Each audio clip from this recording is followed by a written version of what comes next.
Olá, damos-te as boas-vindas à Coverflex. Se é a primeira vez que ouves falar de nós, deixa-me fazer as apresentações.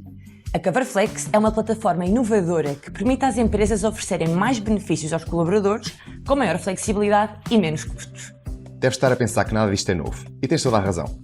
Há mais de 2 décadas que se fala de benefícios, mas o que nos levou a lançar esta solução foi uma pergunta muito simples. Se o objetivo é compensar individualmente cada colaborador, por que é que nos limitamos a fazer escolhas iguais para todos? E foi assim que nasceu a Coverflex. Os tempos mudaram, as nossas necessidades também, e os tradicionais modelos de compensação não giraram à mesma velocidade que o mundo. Para nós, a compensação é tudo aquilo que a empresa oferece ao colaborador como reconhecimento pelo seu trabalho e deve estar alinhada com os objetivos de cada um. Por isso, o que fazemos é democratizar a forma como a compensação é compreendida, oferecida, gerida e usada. Vamos conversar? Podes contactar-nos através do chat que está no nosso site ou por e-mail. Vamos tirar todas as tuas dúvidas antes de começares esta viagem ao futuro da compensação. Até já!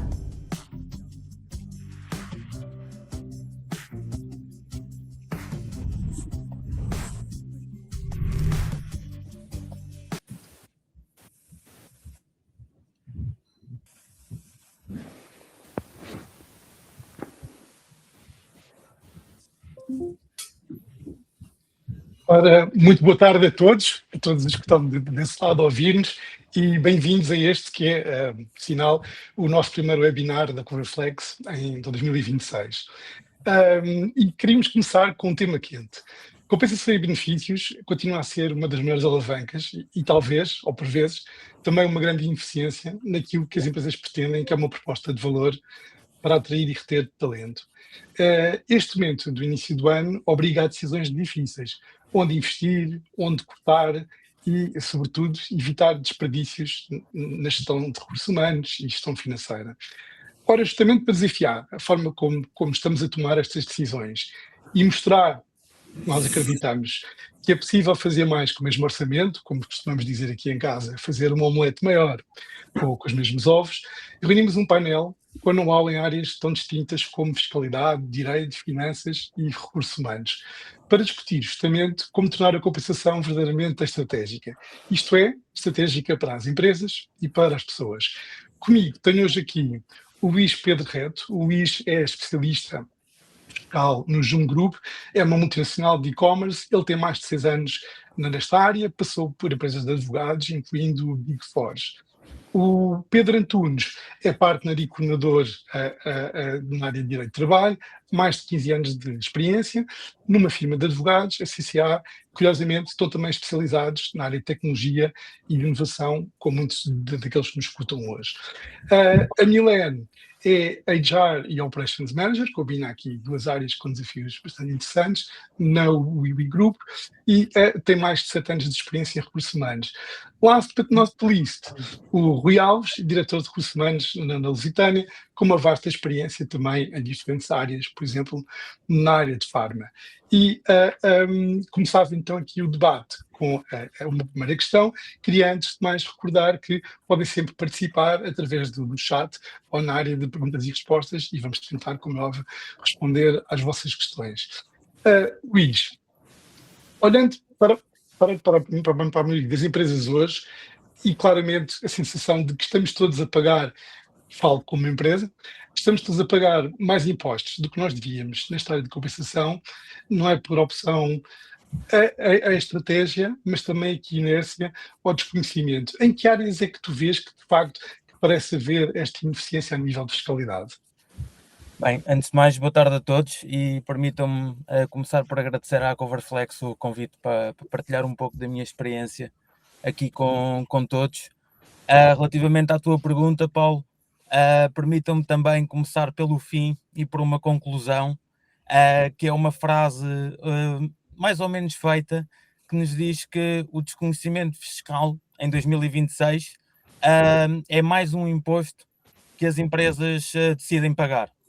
E isto porque não é novidade nenhuma que a carga fiscal em Portugal é bastante elevada sobre os rendimentos do trabalho dependente, portanto, sobre aquilo que as empresas pagam aos seus colaboradores, e que, como também é sabido, em todos os rendimentos que a empresa paga aos colaboradores, o colaborador paga impostos em sede de IRS, peço perdão, através da retenção na fonte, e paga uma contribuição para a Segurança Social no valor de 11% do seu salário.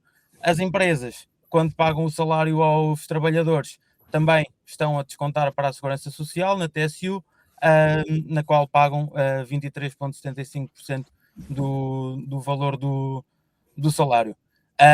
E, portanto, como podemos perceber, pagam-se demasiados impostos através da compensação e da remuneração aos colaboradores, digamos, normal. E, portanto, a pergunta acaba por ser: será que há uma solução para que as empresas e os colaboradores não paguem tantos impostos e não façam tantas contribuições ao recompensar os trabalhadores? E a resposta é muito simples: essa solução existe através, nomeadamente, dos benefícios flexíveis, que permitem às empresas remunerar os trabalhadores através de um programa de benefícios flexíveis, em que a empresa paga certo rendimento ao trabalhador, e esse rendimento, dependendo depois da categoria dos benefícios flexíveis, pode ser isento de contribuição para a Segurança Social, que no regime de benefícios flexíveis da Coverflex, que é aquele que utilizamos aqui na JUM, todas as categorias estão isentas da contribuição para a Segurança Social, e algumas categorias são isentas também em sede de IRS. Isto só para vos dar aqui uma perspectiva mais abrangente, também para não me prolongar muito na resposta, para as empresas principalmente, pagar rendimentos aos colaboradores no âmbito deste regime de benefícios flexíveis permite, por exemplo, a isenção da TSU, e, portanto, por cada 100 euros pagos ao colaborador em rendimentos, a empresa poupa 23,75 euros. Além disso, e como se percebe, na esfera pessoal do colaborador, a poupança e o benefício também é muito grande em termos de retenção no IRS e depois nas contribuições para a Segurança Social, acima de tudo porque este regime abrange uma grande variedade de situações do dia-a-dia das pessoas e de despesas que as pessoas têm, desde os vales de infância para a creche para os infantários, desde despesas em educação, despesas em formação profissional, passo social e transportes públicos, e, portanto, permite uma grande poupança tanto a colaboradores como à empresa. Para acabar, e mais para as empresas, o pagamento destes rendimentos através dos benefícios permite também que haja em determinadas categorias, como é o caso dos vales de infância e como é o caso dos passos sociais e dos transportes públicos, permite que esses rendimentos pagos aos colaboradores sejam depois majorados em sede de IRC, quando a empresa preenche a modelo 22 e está a declarar o lucro tributável.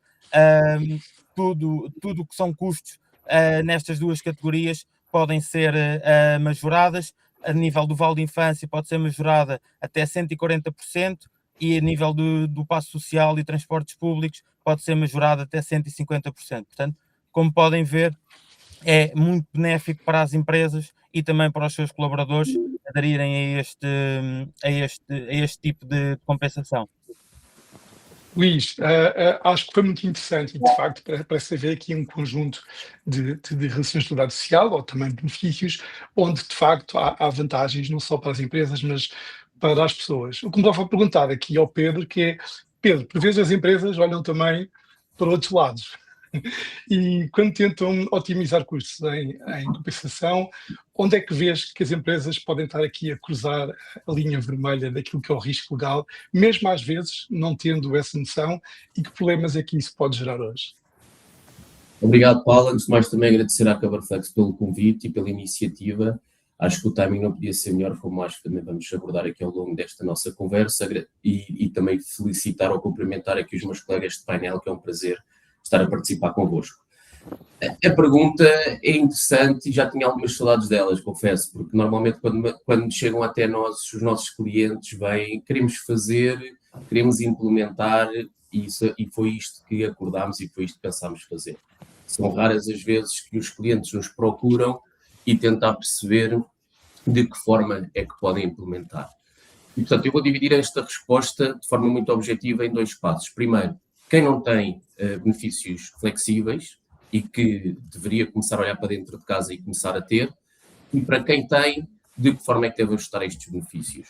Portanto, nós ainda temos 2 realidades, para não dizer 3 em Portugal, mas agora vamos focar nestas 2, que é determinadas empresas que ainda têm nas suas casas ajudas de custo, prémios ou complementos que são pagos de forma que, a nosso ver, e se quisermos de um ponto de vista legal, que hoje em dia achamos que já atravessa a tal linha encarnada e que já entramos aqui na questão dos riscos.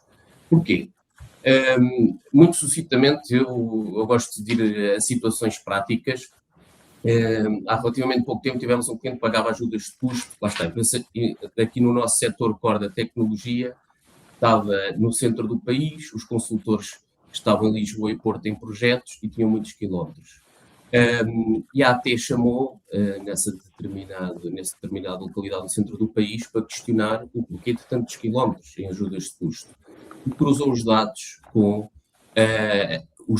as matrículas dos carros, com as inspeções periódicas que faziam às viaturas. E aquilo que estava em quilómetros excedia o número de quilómetros do carro. Portanto, logo por aqui, o que é que eu quero dizer em termos práticos? Hoje em dia, temos toda uma não é só olhar para a lei, mas também olhar da forma com que as coisas são cada vez mais apertadas e cada vez existe uma fiscalização maior. E daí que começo por traçar a regularização do ponto de vista de trazer isto para dentro dos benefícios. Depois, dentro dos benefícios, há um ponto essencial, claro que consultar a parte jurídica para perceber o que é que pode ou não pode fazer é importante, mas eu destaco sempre a questão da comunicação. A comunicação aos trabalhadores é essencial. Uma comunicação com transparência, que percebam de que forma é que podem utilizar os benefícios e também, se possível, até tentem consultar que benefícios é que fazem sentido ter na wallet ou na carteira e que os trabalhadores efetivamente possam utilizar. E depois temos que olhar caso a caso. Uma coisa é implementar benefícios numa empresa de 50 trabalhadores, outra coisa é implementar numa empresa de 500. E se calhar aqui os aconselhamentos mais do que jurídicos será: comecem com os benefícios que são mais confortáveis para todos e de um ponto de vista de maior segurança, como o Luís referiu, em termos do que está totalmente claro, de integração para todos os colaboradores. E aí temos vários exemplos que todos nós conhecemos, até por começar logo em colocar na wallet os subsídios de refeição. Quem tem já implementado também resolve o problema dos cheques creche. Portanto, olhar para dentro e ver o que é que já temos para colocar dentro dos benefícios flexíveis. E depois explicar de forma transparente e direta aos colaboradores de que forma é que isto poderá ser aplicado. Depois, destacaria ainda que, além da comunicação que deve ser feita aos trabalhadores, as empresas devem ter atenção a que disponibilizem aos trabalhadores as políticas de benefícios, para que eles entendam, para que eles possam consultar a qualquer momento dúvidas que tenham e que não tenham que ir diretamente aos recursos humanos e que esteja disponível, tal como, por exemplo, devem estar disponíveis as políticas do seguro de saúde. E depois entramos aqui num ponto, se calhar só mesmo para terminar, que é entrar casa a casa em termos de benefícios. Temos os seguros de saúde e seguros de vida, quando são pagos pela empresa,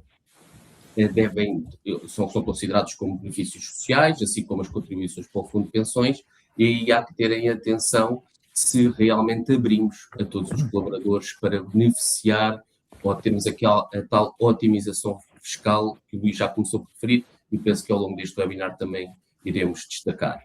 Portanto, benefícios sociais e benefícios não sociais. Sociais, convém que seja aberto a todos os colaboradores para retirar esta otimização fiscal, e os outros que não são sociais, posso dar os exemplos mais básicos, como os passes, os subsídios de refeição, etc., que têm que se atender a princípios de igualdade, mas que não têm que se atender em termos fiscais, se quisermos, aqui para salvaguardar esta questão. Portanto, e como conclusão, acho que a linha se traça muito com a comunicação aos trabalhadores, a implementação, claro, com rigor jurídico, mas sempre numa base de critérios objetivos, transparentes e não discriminatórios. Pedro, muito interessante e gostei, não quis interromper, do exemplo que deste. De facto, acho que já todos nós conhecemos casos de empresas onde parece que as pessoas andam tanto de carro que um dia a empresa derrapa, não é? E que lá até assistir a esses temas. E, de facto, esta nota também que deste, o quão importante é o arrumar a casa, o observar que, de facto, querem benefícios, querem compensação, há sempre questões de escolaridade social, a importância de fazer as coisas bem, proteger a empresa, proteger as pessoas e a comunicação como forma de nos alinharmos entre nós. A comunicação também, Milene, é aqui um tema que parece interessante quando nós pensamos que estes modelos de compensação que as empresas têm parece falhar ainda um bocadinho aqui para as pessoas em termos do que é que a empresa quer fazer e de como é que as pessoas depois percebem. Embora no Excel, em termos de números, parece estar tudo muito bem, depois as coisas parecem não correr da mesma forma. Que ficções ou que temas é que tu vês este ano? Olha, antes de mais, Paulo, boa tarde a todos. Obrigada também à Coverflex por este convite e obrigada também pela oportunidade de estar presente com estes profissionais, o Pedro, o Rui, o Luís e o Paulo. Olha, é muito interessante essa tua questão, porque temos que pensar que aquilo que está escrito ou planeado num Excel é um plano, digamos, técnico, não é? Apesar de ter variáveis, imensos números e até algumas simulações, muitas das vezes falta-lhe aquilo que é uma das variáveis mais importantes quando falamos de benefícios, que é o comportamento humano. Portanto, as reações humanas, as reações dos nossos colaboradores não são de todo mensuráveis e muito menos previsíveis. Portanto, quando nós achamos que temos aqui um modelo impecável e que vai corresponder a todas as expectativas num Excel, quando estamos a falar com a pessoa, as perguntas que nos surgem, ou surgem a todos os colaboradores logo é: quanto é que entra na conta? Quanto é que eu consigo, de facto, usufruir deste benefício que vocês me estão a apresentar? Portanto, logo aí, no Excel, aquilo que falha é não ter a variável do comportamento humano que é tão importante nesta comunicação. Depois, a parte de como é que estes benefícios são comunicados, ou seja, como é que estes benefícios saem do Excel e vão até ao colaborador. A comunicação foi clara, foi simples, porque muitas das vezes, quanto mais complexa é a estrutura dos benefícios, mais difícil fica a forma de os comunicar. E às vezes, aos olhos dos managers, dos administradores, o Excel efetivamente pode estar ok, mas se não for clara a forma como nós vamos partilhar um determinado benefício com os nossos colaboradores, o valor desse benefício acaba por perder-se e acaba, às vezes, deixa de ser um benefício, deixa de ser uma maravilha e acaba por ser aqui muito mais analisado como um desafio ou como um problema, e não é isso de todo que nós queremos quando estamos a pensar num planeamento de benefícios, de compensações para os nossos colaboradores. E aqui, pegando naquilo que o Luís disse e também aqui o Pedro, a fiscalidade é um tema, não é? Portanto, às vezes pensamos que um benefício ou um aumento pode ser fácil de pedir ou fácil de dar aos colaboradores, e não é, porque é um aumento de custo para a organização, é um aumento também do valor que pode ser tributado ao colaborador. Portanto, sem dúvida que a parte fiscal tem que estar sempre aqui um bocadinho de mão dada com o planeamento dos benefícios para ser benéfico para os dois lados, para a organização e para o colaborador. E aqui no segundo ponto, que há bocadinho estavas a perguntar, Paulo, quais são as fricções que eu acho que se vão manter, e aqui acho que vou fazer aqui uma retrospectiva também da minha experiência. Na altura em que trabalhei em consultoria, tive aqui a oportunidade de contactar com muitas empresas e na altura que fazíamos aqui um levantamento dos benefícios que iam atribuir aos colaboradores, foram muitas as organizações que nos chegavam a passar a mensagem de que, olhem, os benefícios são iguais para toda a gente porque isto representa equidade. E acho que isto é de uma das principais fricções que se vai manter neste ano, que é, será que benefícios iguais para todos é realmente equidade? Será que os colaboradores querem todos os mesmos? Eu acho que isto faria sentido e faz sentido para determinadas pessoas e gerações, mas cada vez mais com a entrada de novas gerações no mercado, com novas ambições, que procuram cada vez mais outro tipo de benefícios do que propriamente o benefício monetário, temos que começar, se calhar, aqui a tentar mudar um bocadinho a nossa mentalidade e pensar, ok, será que os colaboradores querem todos o mesmo? Será que a realidade dos colaboradores é a mesma? Eles têm todas as mesmas necessidades? Portanto, acho que uma das fricções que vai continuar a existir vai ser a inadaptabilidade das organizações àquilo que é aplicar cada vez mais benefícios flexíveis e adaptados às realidades de cada colaborador.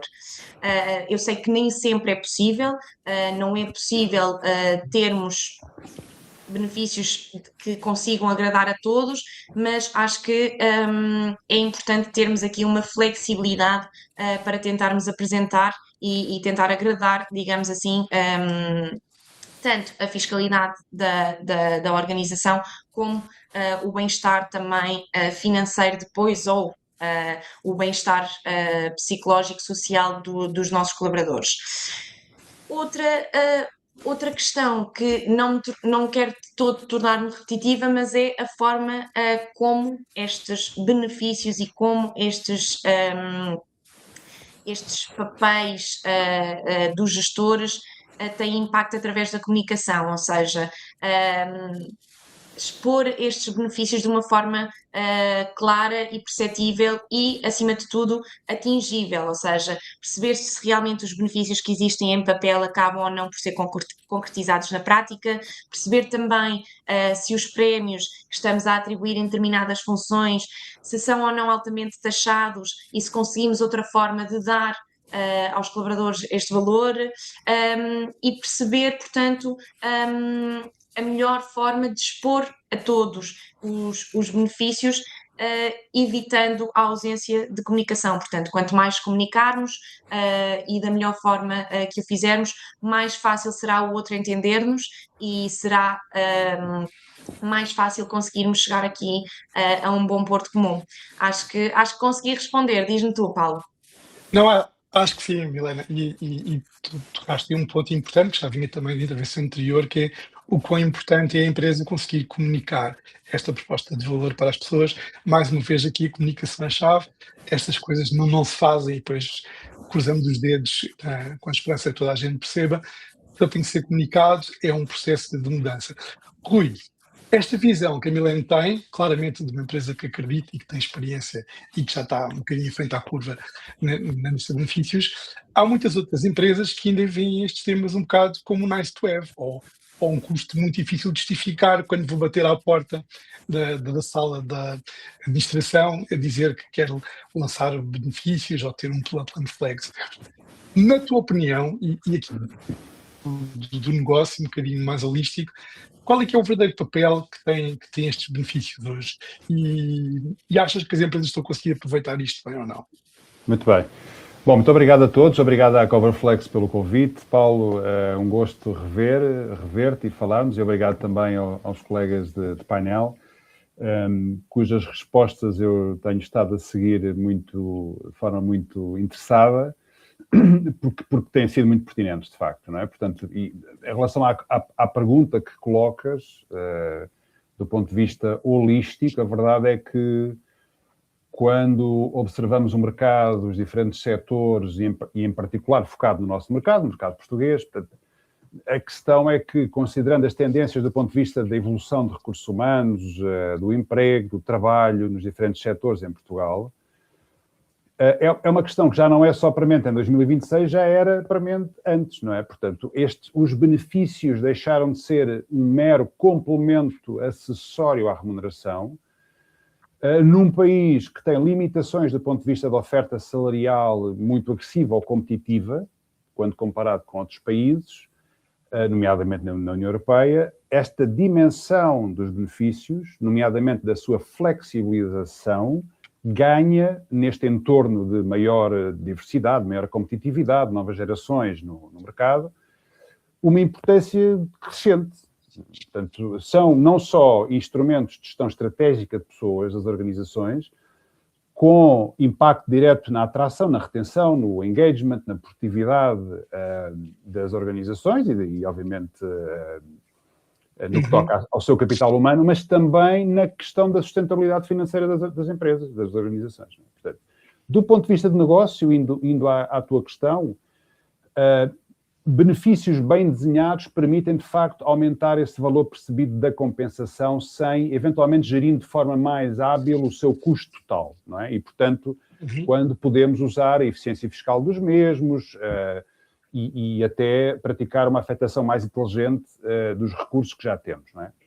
As coisas não correm tão bem, obviamente, quando há, digamos assim, desalinhamento estratégico, quando há uma baixa utilização e compreensão, quando há iniquidades, portanto, não só há diferenças, como pode, por seu turno, também haver uma uniformização excessiva, e alguns colegas de painel já se referiram a isso, não é? O que serve, nós não conseguimos ser tudo para todos, mas, ao mesmo tempo, do ponto de vista de gestão de pessoas, temos que cada vez mais usar estes conceitos da personalização, e, portanto, temos que ter ferramentas que permitam essa diversificação da oferta, não é?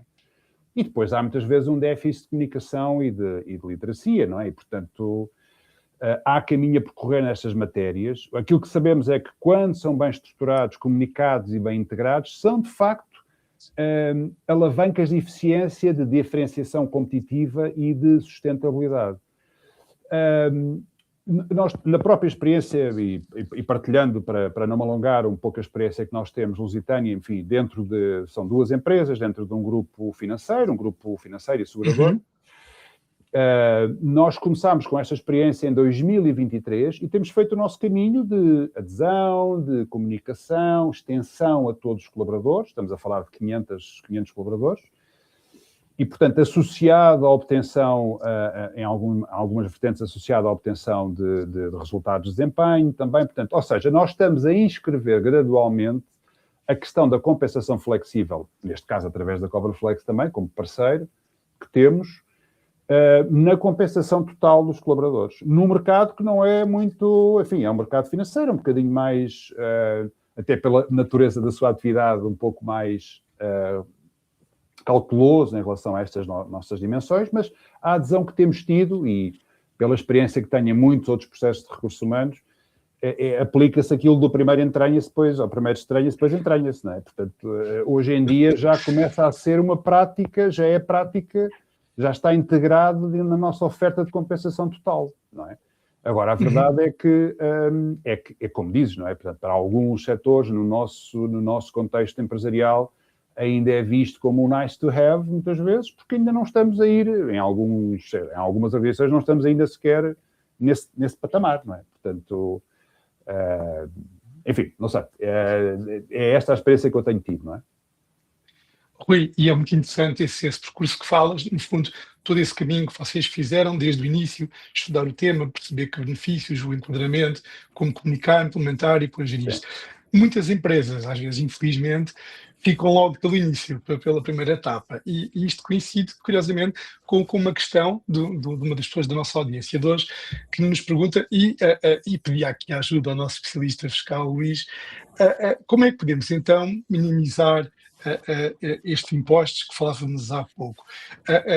Ter noção que do ano passado para este pode ter havido algumas alterações e que há muitas práticas que podem ser difíceis de defender, porque de facto, não só como o Rui diz, na área financeira e seguradora, há muito cuidado, como julgo que, de forma geral, todas as empresas, profissionais de recursos humanos, financeiros, temos cuidado quando queremos avançar com este tipo de projeto. como é que podemos então minimizar impostos? Acho que é uma pergunta eterna que para na cabeça de nós todos. Luís. Bem, obrigado, Paulo, e obrigado desde já a todos os que colocaram perguntas, pelo menos relativamente aqui aos impostos e à otimização fiscal das empresas e dos próprios colaboradores. Paulo, se não te importares, eu vou responder a essa pergunta, que se não estou em erro foi do João, e vou responder a outras 4 perguntas que também me colocaram e que também estão direcionadas para os impostos, e assim despachamos já o tema. Portanto, Muito bem. relativamente aqui à pergunta do João, como podemos minimizar os impostos, a resposta simples e direta é através da implementação da compensação com os benefícios flexíveis. A simples implementação destes benefícios permitem desde logo à empresa poupar em impostos, e permitem também aos seus colaboradores, assim que começam a beneficiar dos mesmos, poupar também no IRS e nas contribuições para a Segurança Social. Passando às outras perguntas, e relativamente à pergunta da Fátima sobre a retenção mensal na fonte dos benefícios, das categorias de benefícios que são sujeitas a IRS, a ideia é mesmo essa, Fátima. A Fátima pergunta-me aqui se o colaborador pode solicitar que estes benefícios sejam retidos na fonte. A ideia é mesmo que sejam efetivamente no recibo de vencimento, que estes benefícios sejam retidos, e os departamentos de processamento salarial têm inclusivamente códigos códigos próprios para que a retenção dos valores pagos nestes benefícios seja feita mensalmente. Depois, relativamente à pergunta da Catarina e à pergunta da Carmen, vou aqui pegar um bocadinho naquilo que o Pedro e a Milene falaram há bocado, relativamente à comunicação da empresa para com os trabalhadores e as políticas de benefícios, para dizer que ambas estas perguntas dependem muito da política de benefícios que a empresa decidir implementar. Portanto, à pergunta de se os benefícios são customizados por colaborador, o ideal é que seja igual para toda a gente, até por uma questão, lá está, de equidade. As empresas normalmente implementam este regime de benefícios da mesma forma para toda a gente, isto é, das 16 ou 18 categorias que podem escolher implementar, as empresas escolhem 10, 12, 14 ou as mesmas 18, mas aplicam-nas a toda a gente, e depois cada colaborador utiliza os seus fundos nas categorias que bem entender e que melhor lhe aproverem. E relativamente à questão de se nos espaços sociais e transportes públicos é necessário pedir a fatura com o NIF da empresa, é de facto aconselhável, mas tudo vai depender, porque as empresas normalmente solicitam que seja feito o pedido da fatura com o NIF da empresa, não só nas despesas de passos sociais e transportes públicos, como também nas despesas de tecnologia, por exemplo.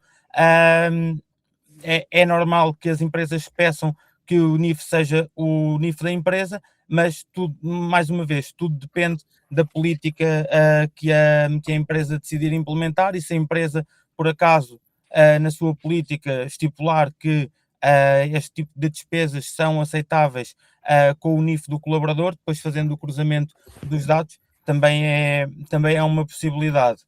E respondendo aqui à última pergunta que me foi direcionada, se não estou em erro, da Isaura, relativamente à poupança na TSU e ao facto de estes rendimentos não integrarem depois a carreira contributiva perto da idade da reforma.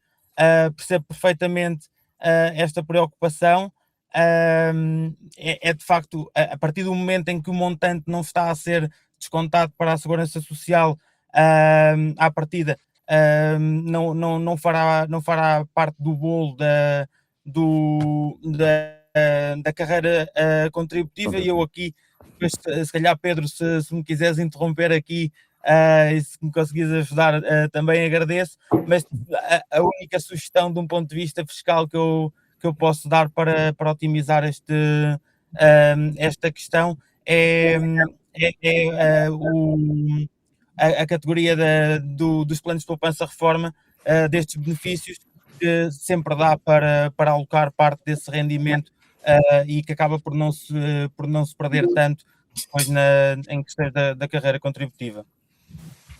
E acho que é uma boa forma. Já, Luís, agradeço-te imenso. Excelente trabalho a responder todas estas questões. Tu já sabes, quando se fala de fiscalidade, há sempre muito de dedo no ar.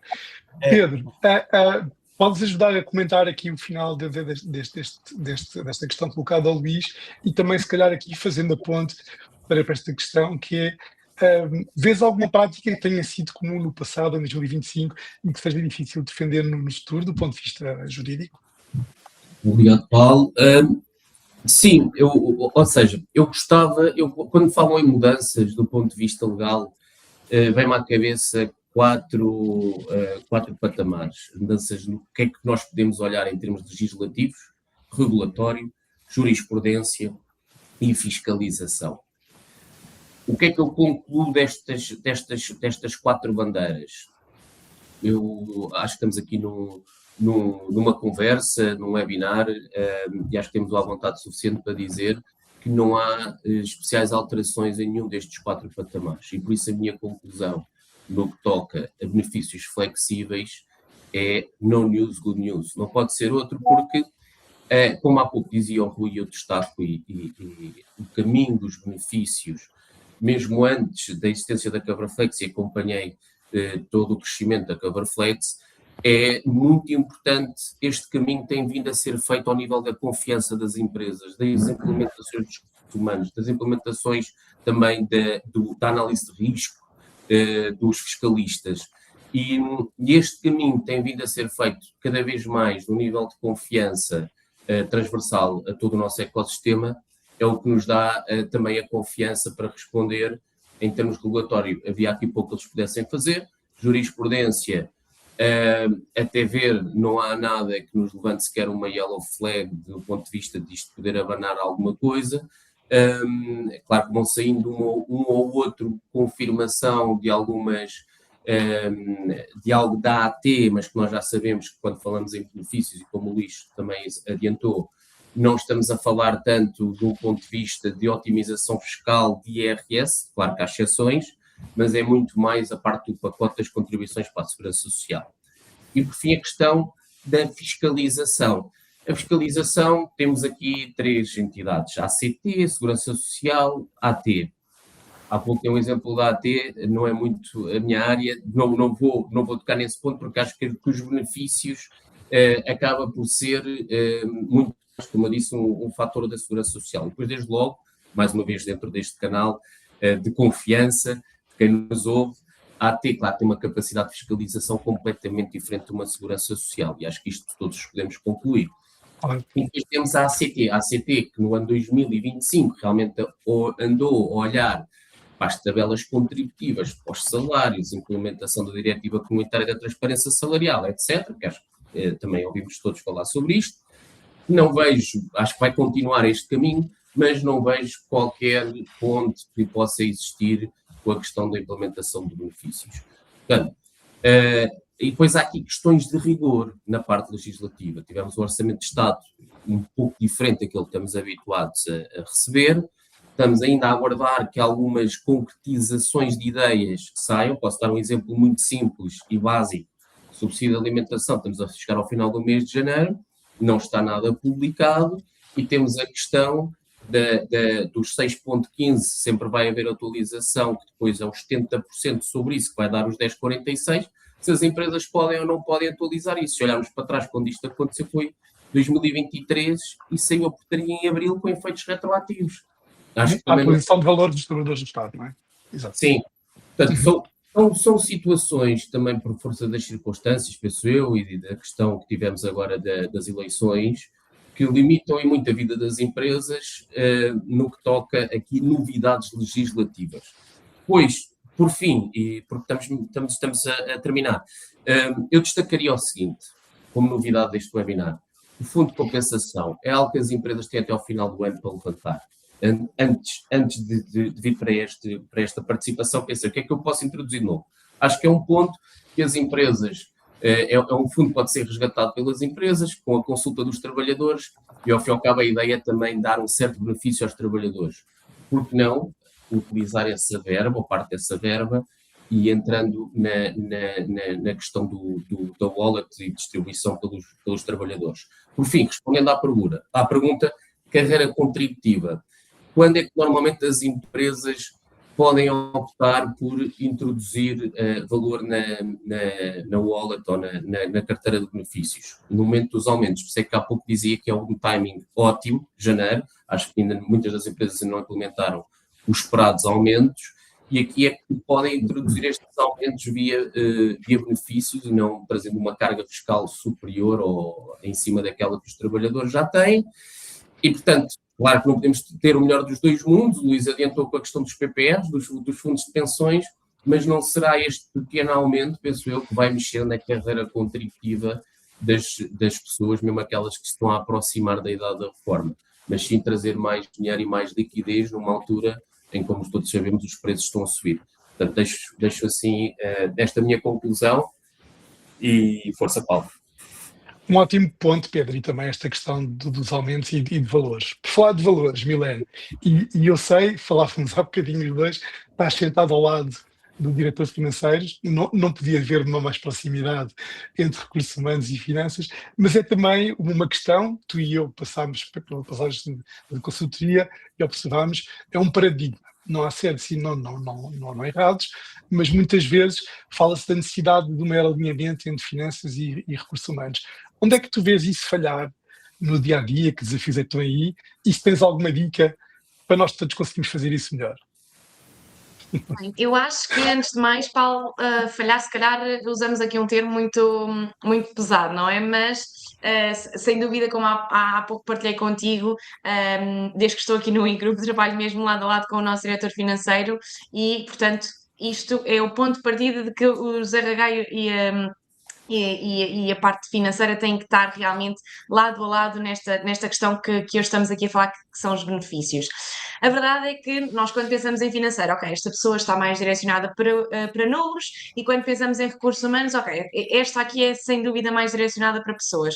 Ou não é? Não precisa de ser assim realmente direcionado, estarmos aqui direcionados exclusivamente a um lado, e atenção que mesmo que estejamos, não é significado que estejamos errados. É importante encontrar nas organizações o meio termo, ou até pegando aqui um bocadinho na tua expressão, Paulo, de há pouco, a magia que pode acontecer entre estes dois departamentos para propor as melhores soluções para a organização.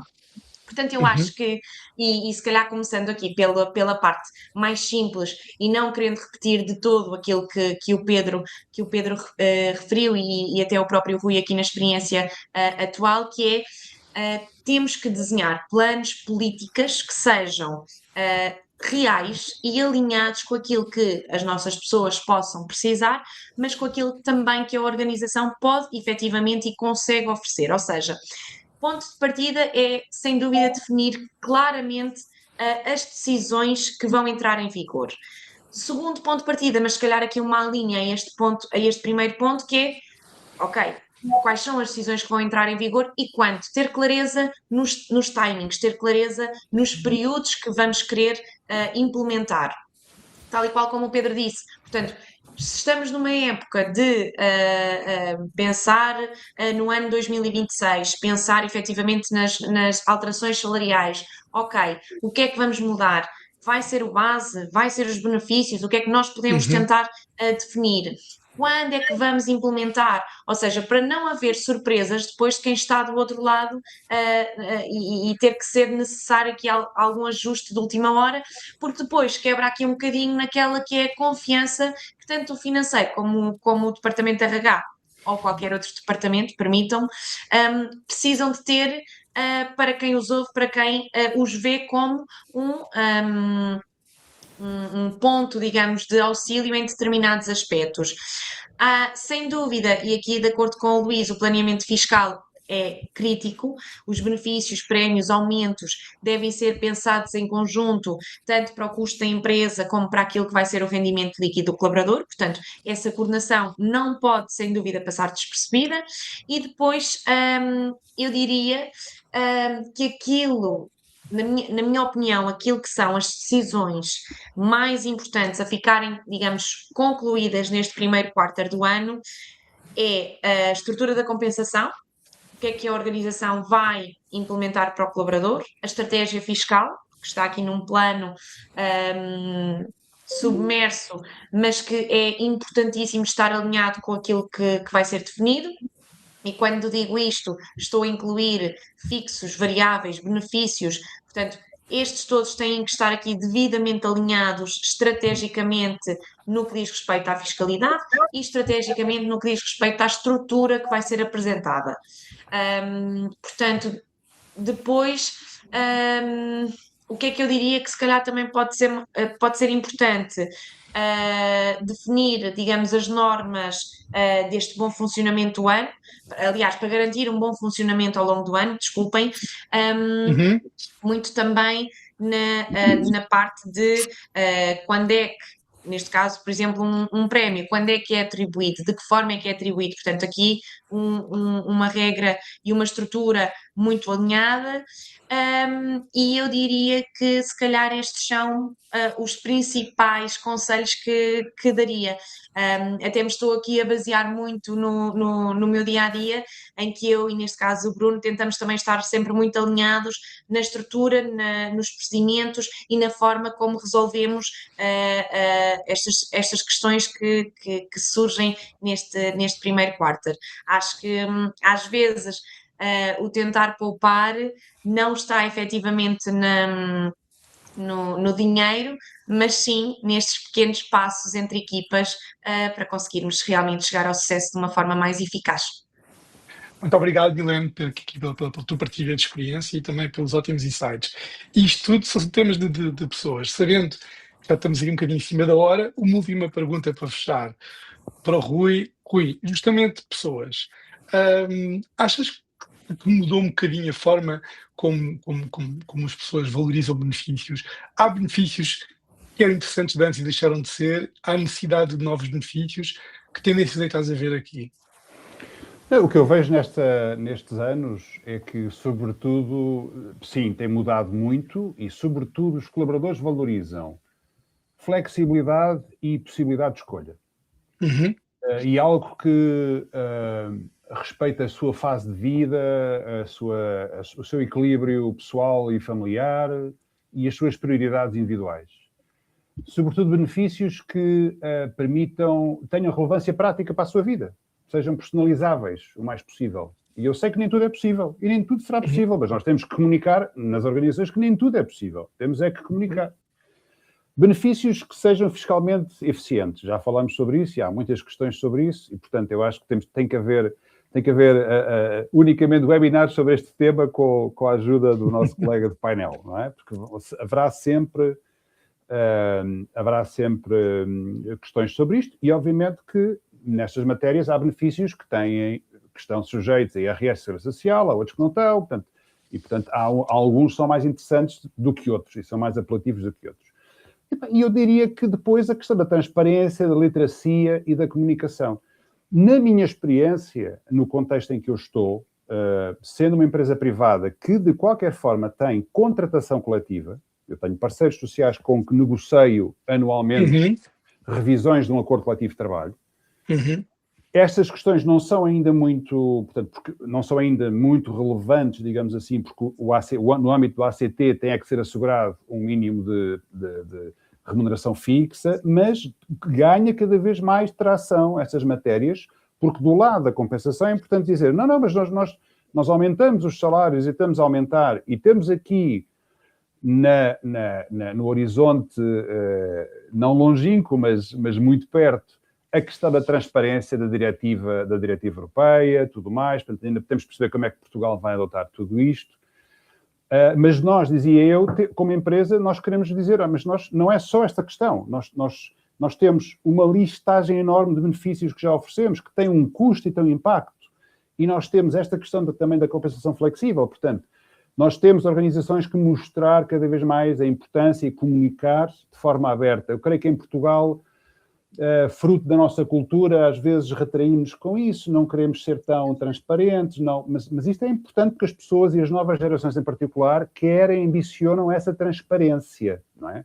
Portanto, para terminar, em resumo, os benefícios que fazem maior diferença, e tu sabes isto, Paulo, a questão do seguro de saúde ganha no contexto nacional uma relevância cada vez maior, os custos de seguros de saúde de grupo e de empresas estão a disparar brutalmente. Claro. Mas os benefícios que fazem diferença não são os mais visíveis ou os mais bonitos, mas aqueles que combinam esta questão da flexibilidade, da eficiência fiscal, da simplicidade e da relevância real para os nossos colaboradores. Nós temos de ter estas conversas muito terra a terra com eles e comunicar o mais possível. Portanto, aquilo que a Milene e outros colegas de painel já mencionaram. Porque é isso que vai influenciar, de facto, a decisão dos colaboradores ficarem, de se comprometerem com a organização e de recomendarem como melhor empregador, digamos assim. Sem dúvida. Eu acho que é uma boa forma de resumir um bocadinho isto que foi aqui a nossa conversa. Todos vocês tocaram muito este ponto de comunicação. Os benefícios são para pessoas, é importante que as pessoas percebam, mas também é importante que a empresa perceba também as necessidades e uma delas é de atrair e fidelizar as pessoas que necessitam. A escolha é um tema importante, senão isto era uma loja de roupa onde só havia tamanhos M e é completamente injusto pedir aos recursos humanos, além de tudo o que fazem, que fossem magos de bola de cristal e que adivinhassem o que é que se passa nas nossas cabeças e o que nós queremos. Portanto, o permitir as pessoas escolher dentro de um leque de benefícios, como também o Pedro e o Luís explicaram muito bem ao início, por terem esta eficiência fiscal, são um investimento interessante para as empresas e é muito melhor para as pessoas obterem por aí do que tentarem por si. Resta-me um agradecimento enorme a vocês os quatro para esta primeira conversa do ano. Recordo que o nosso próximo evento é já no dia 5 de fevereiro, será sobre exemplos reais de clientes nossos com uma demo ao vivo. Muito obrigado a todos e uma ótima semana. Muito obrigado. Obrigada. Boa semana, obrigada. Obrigado. E bom ano. Muito bom ano. Obrigado.